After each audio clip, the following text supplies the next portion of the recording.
Production funding for QED with Dr. B is provided by American Electric Power Foundation, Boundless Energy for Brighter Futures, and by viewers like you. Thank you. I'm Dr. Frederick Bertley, immunologist and educator. Science is everywhere and for everyone, and it's all around us, shaping our lives every single day. In this series, we'll look at cutting-edge research, talk to the scientists who are charting new frontiers and solving today's problems to make all our lives better. When a scientist or mathematician demonstrates a proof of concept in their work, they often use the term QED, Quod Erat Demonstratum. That roughly translates to quite easily demonstrated. Welcome to QED with Dr. B. Hey, Dr. B, how are you doing today? Good. How you doing, Diana? What are we going to talk about today? We're talking about artificial intelligence. What is the definition of artificial intelligence? You know, it's a great question, and a lot of people struggle with that, and I think the operative word is intelligence. We throw that around as humans. We all have some semblance of what it means. The fundamental difference, however, between what we talk about as human intelligence versus artificial intelligence is we as humans are carbon-based species. If you're a life form, 7.7 billion people on the planet, we're carbon-based, right? And the only difference between that and artificial intelligence is computer-based, i.e. it's silicone-based. But ultimately, how they think, how they associate things, how things move forward, how you process information, not much different. We get our instructions to do what we do through our DNA. Computers or silicone-based products get their instructions through an algorithm that we as humans program into them. Okay, well then what is an algorithm? Oh, that's the million-dollar question, and that's the power of these computers. An algorithm, in its simplest form, is just a series of instructions. And if you want a everyday kind of analogy, my favorite is my mom was an incredible baker. You know, came from the Caribbean, she would make this incredible thing called coconut bread. And a recipe is an algorithm. It's a series of step-by-step things that you need to do to produce that, in the case of a recipe, that food product. In the case of my mom, this coconut bread. Well, imagine you did that recipe once and you made your coconut bread. Great. Imagine you did the recipe 5 times. Probably better the 5th time than you were in the first. Imagine you make coconut bread 10,000 times. Imagine you made it 1,000,000 times. How great is that coconut bread going to be on that 1,000,000th time? Now imagine you did that every second. And that's the power of an algorithm, and that's the power of artificial intelligence. It processes instructions, but at an incredibly fast rate, and each time it learns, each iteration, it provides for increased knowledge or intelligence. And that's the power of the algorithm. There's actually scientists who are developing some new artificial intelligence and some new ways to use it. Absolutely. It's such a pleasure to speak with Dr. Howard. She's the Dean of The Ohio State University's College of Engineering. She's also world-renowned robotics and artificial intelligence expert. Artificial intelligence, it's a rapidly growing field, whether we like it or not. Not only is it here to stay, it's everywhere. Can you talk about how AI impacts us as humans, and maybe even use some examples of your own research in your world? You know, this whole field of artificial intelligence has been around for a long time. What's different now is that it's in applications that we use every day.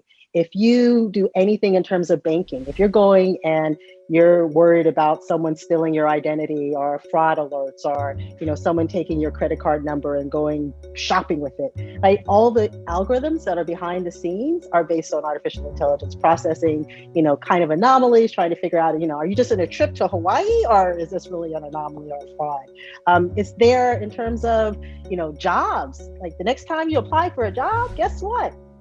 An AI algorithm is probably going through your application, trying to figure out if you are the correct match behind this. And then there's even things such as the airports now are using AI when you scan your ID to see, are you in the system or not? When you say the system, can you unpack that a little bit? Yeah, so all of our data is collected, right? And so there's multiple systems that are out there. There's some that are government hosted. There's some that are hosted by commercial agencies that then provide information, algorithms, outputs based on them collecting of data. And so our data is stored in multiple places. We don't even know all the places that our data is stored. So should we be excited about that, or should we be a little worried? Both. We should be excited because there are beautiful opportunities that are out there. And one example I'll give is healthcare. So I work in robotics, rehabilitation, healthcare, primarily children with special needs. Imagine that you're a child, you have to go through therapy in terms of movement, exercise. You typically go to the clinic. Now imagine you're in your home environment and your robot playmate that looks like a humanoid, that is a humanoid, is basically playing the exercise game with you, right? And you're having fun because you're playing, you're beating your robot and you're exercising, but you're really doing interventions, you're really doing rehab. That's what we do. And so we look at, how do you model human? How do you engage a child? How do you do gamification of therapy? And the robot, of course, is the playmate. If I can collect data about how kids work with robots, I can use that information to retrain other robots that can work with other kids, right? So that's a good thing. The negative is that there's not enough kind of rules and regulations to protect us as a society about the use of that data. So just like the same data could be used to help in healthcare, it can also be used to market me and realize that, today is a good day to show me an ad, so I'll buy the next item from, whatever company. So that's the things we should worry about. I guess it can be worse where you might not get that loan, or you might not get that job, or you might not get something that's a little more, in terms of having an impact on you, has a little more gravitas. Is that an issue, or has the regulation figured out that stuff to at least block some of that? No, that's still an issue. Last summer, there was a case where AI algorithm facial recognition, it came to fruition that we found out about it. There was a man in Detroit, African-American man, who an AI algorithm basically pulled his picture and was like, this is the person that committed the crime. And he was like, I wasn't even in town that day, right? But it was like, well, the AI algorithm can't lie.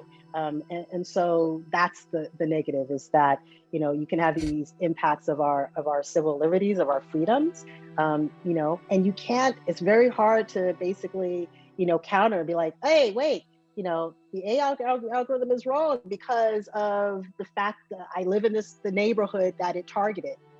It's really hard to prove anything negative, even though you might know that it is.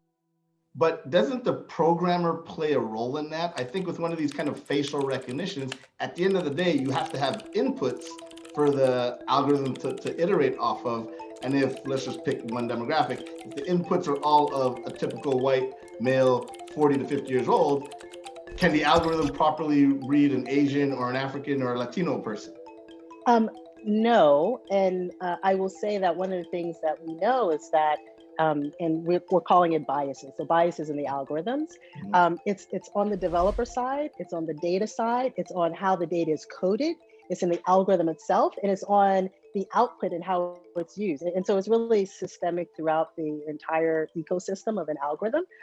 We can talk about the data, like imagine you collect all the right data, but then the humans that code it, if they don't know how to code the data right, you're gonna have some differences. As an example, there was a study that showed coders are more likely to label African-American women as angrier, right? And you always hear that. But now imagine that data is enough data there. There's a bunch of data that represents, the world, but now your coders are labeling it in a different way.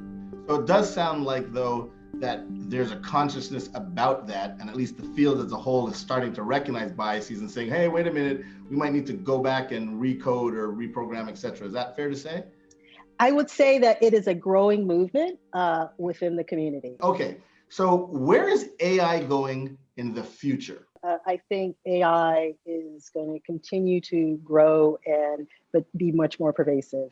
Yeah. What does this mean? It means that we're going to have a lot more services that improve and help us in terms of education, in terms of job placements, in terms of retraining, in terms of healthcare. In fact, there's interesting things in healthcare and AI. That's the positive. That's the good stuff. I would say the negative is just like with law takes a while to catch up with technology.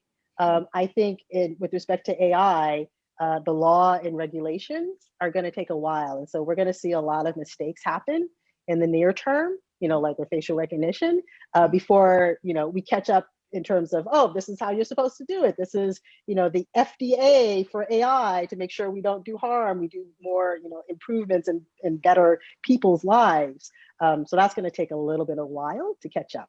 That's deep and that's fantastic. Dr. Howard, thank you so much for being on QED with Dr. B. A pleasure to chat with you. Thank you.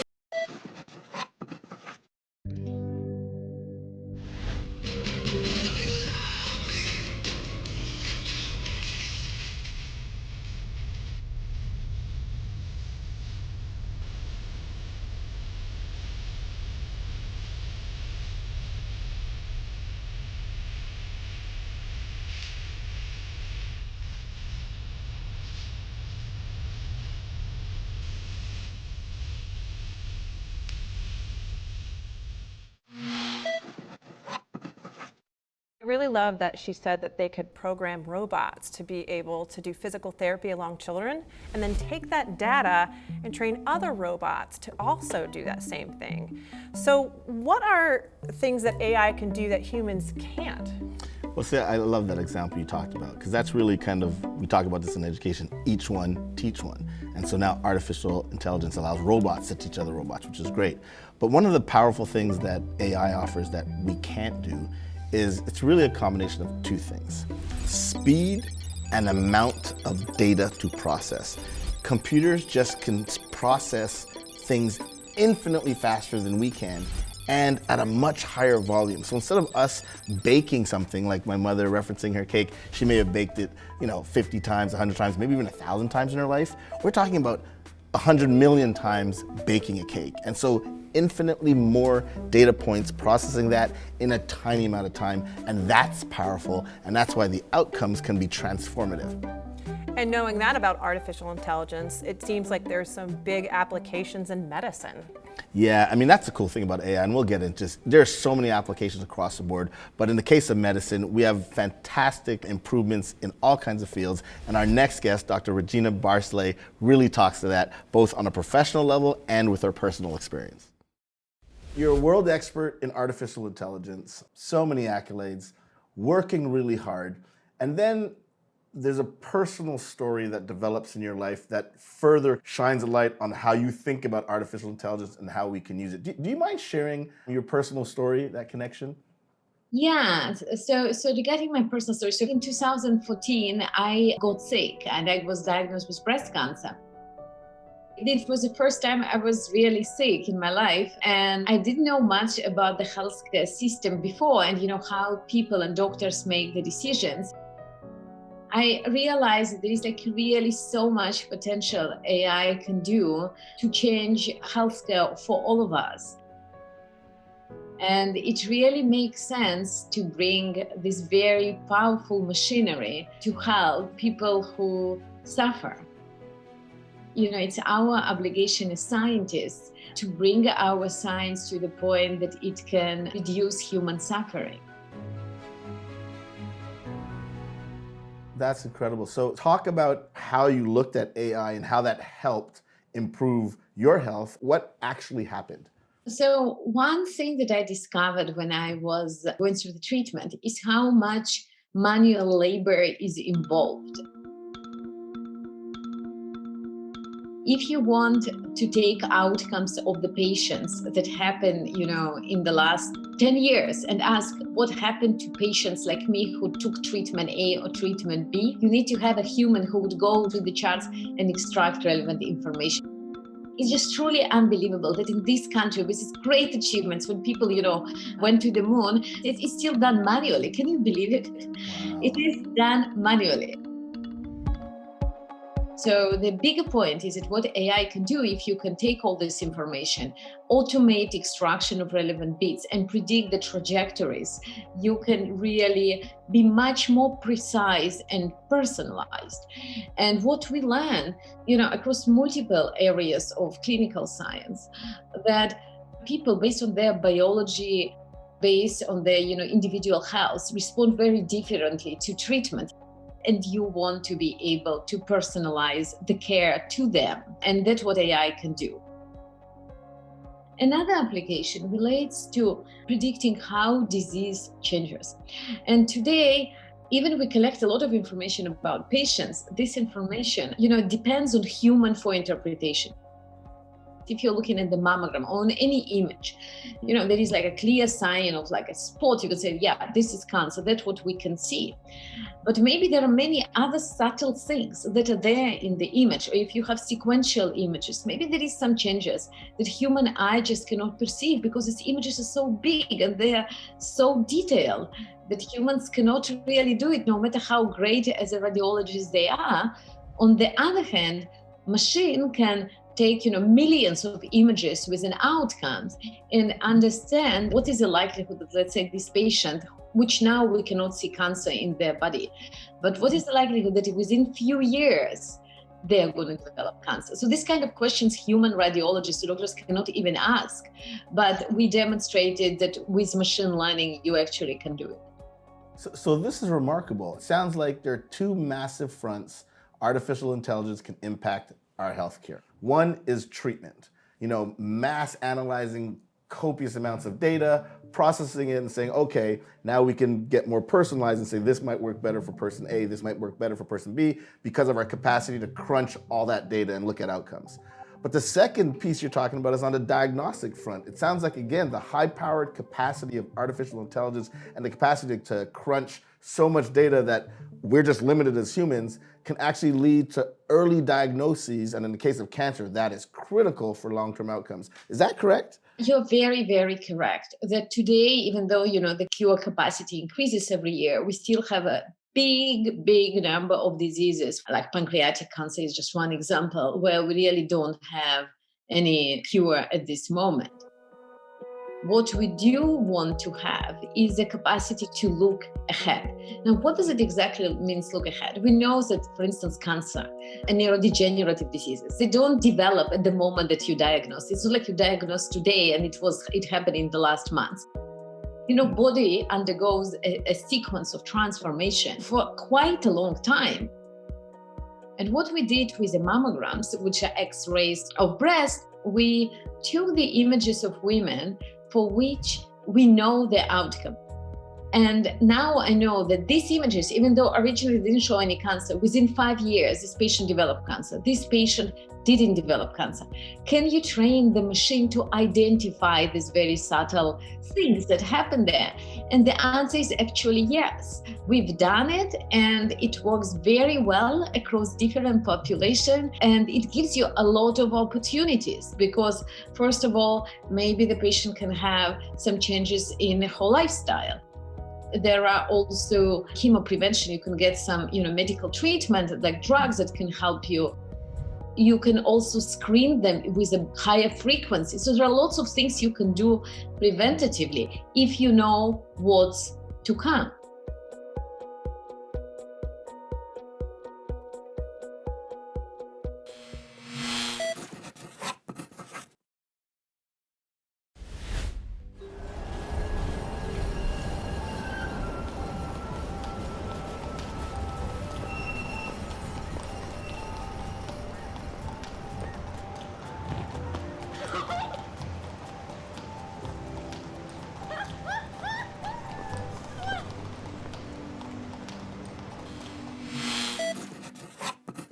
So those are some very sophisticated ways to use artificial intelligence, but it's also used in some everyday ways. Can you give us some examples? Sure. I mean, search sites like Google, and you're wondering, why are they sending me these nice commercials for these brand new Chuck Taylors? They happen to know Dr. B likes Chuck Taylors. So like how did you know to do that? It's an algorithm that's processing that. And there's actually some really great technology coming out now with our next person that we're interviewing. Alex Tim really talks about how we use this in a practical sense in the insurance field.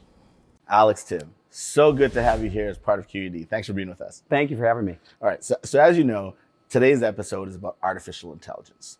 We're going to actually talk about industry, and in particular your industry. So you're in the insurance area, correct? Correct. All right, and you use artificial intelligence. Absolutely. So what we basically do in insurance is we try to predict the future.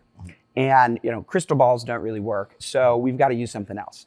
And it turns out that if you can just ingest a large quantity of data, you can get very good at predicting whether or not, for us particularly, whether or not you're going to get into an auto accident over the next 6 months. And these algorithms are incredibly powerful when it actually comes to predicting what's going to happen in ways that we have never seen before. We use thousands of algorithms that ingest just really large amounts of data, behavioral data, data off of a cell phone. I mean, we're pulling data multiple times a second. We pull those into thousands of different algorithms, and they try to tell us something that's actually happening in the physical world that can then allow us to predict what's going to happen in the future. So you use the algorithm in your industry, in the insurance industry, and it deals with kind of gathering people's data to customize, preferably give them a better plan that suits them. If they're an ace driver, they should be rewarded. If they're more kind of not such a good driver, that might be a different issue. How does the customer relate to that? Are they comfortable sharing their data and having you mine it to then customize? And is that where the field is going in general? This is definitely where the field is going in general. This is really cutting edge right now. Really where the consumer feels safe is when you actually just explain to them, hey, I'm going to use your driving data to try to get you a better product. And compared to what the industry is doing today, using your credit score, your gender, your age, right? This is actually a much fairer system and is better for the world. So there's a good side here to AI. While that's really useful, but it also touches up a little bit against privacy. So how do we, as kind of Joe and Jane public, how do we process that it's great on the one hand versus they know a little bit too much about your private interests? The real most important thing is that it's transparent and that we make sure that it is very transparent how we're using this data and that there are regulations around that. And so that you're never sort of giving up information for a reason that you didn't know you were giving it up for. It's when it's not transparent and obvious, that's what we have to prevent going forward. Okay, and does the political sector, is there enough kind of guardrails to make sure that that's being respected, or is it kind of a we're building the plane as we're flying it situation? It's a building we're playing as we're flying in situation, and we're behind. The regulation is behind, and these things are actually much more complicated than I think what our regulatory system is really set up to understand. Talk to us about that line that an algorithm and artificial intelligence and how that might impact society. Well, first, how it might impact the business sector in general, and then broader than that, how it's going to impact all of us. So the big thing about how it's going to impact the business sector is there's going to start to be the AI haves and the AI have-nots. Say more. The AI haves and have-nots. The AI have-nots. The AI haves are going to be those that are leaning in, gathering a lot of data. And the really remarkable thing is the more data you have, the better and better you get. And so there's a natural moat to these businesses when they begin to collect more and more data. Okay, and just to clarify, when you say the better and better we get, you mean the whatever we're trying to develop gets stronger and more powerful? The better the algorithm gets. Oh, the better the algorithm gets. Yes. So the algorithm gets exponentially better as you get more and more data. And we're not talking about small amounts of data. We're talking about giant amounts of data. Sure. And so once you get to that scale, it becomes very difficult for the AI have-nots to ever compete, because at this point the algorithm is so good and you didn't start early enough that you're going to get blown out of the water. That's really cool. And so you're at the cutting edge of that for the insurance world. Is that going to apply and spill over to other sectors as well, do you think? Absolutely. I think insurance is ripe for this kind of application, but banking is probably right behind it, and other segments will follow.